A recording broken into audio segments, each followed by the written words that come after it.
The finance team I oversee, it's fun and it's broad, right? We have you have business intelligence. I have investor relations, corporate development, communications and PR are part of our finance team, which is somewhat unusual sometimes.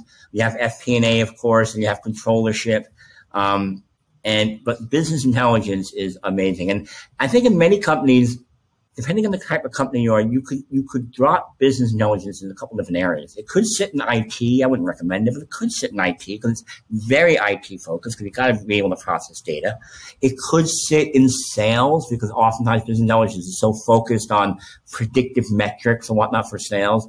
It could sit in a strategy group if you had a separate strategy group.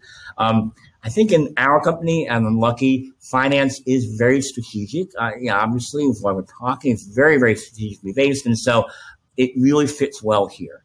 Our leader of BI, she has balances this beautiful balance between being able to talk IT, which I cannot.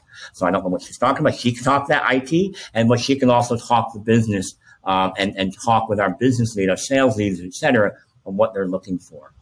And, the team now is about 7 or 8, by 50-person finance team, for scale. Finance team is about 50 people. The VI team itself is about 7 folks, and they not only collect the data and make sure they're the source of truth. Like I said, they're what goes in our 10K, right? In terms of all our statistical numbers. They also they take that data and they actually do compensation based off of it. So they handle the compensation for our sales team. And so they're the source of truth for our sales team for a very important thing, what they're getting paid. So they are essential. And I think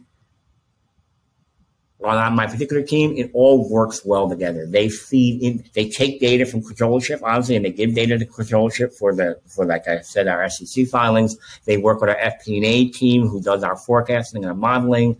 And they work actually with our communications team. So when our communications team wants to go out and talk about our company, they need that type of data from them. And of course, they work with our front end business all the time in terms of trying to find predictive metrics and whatnot.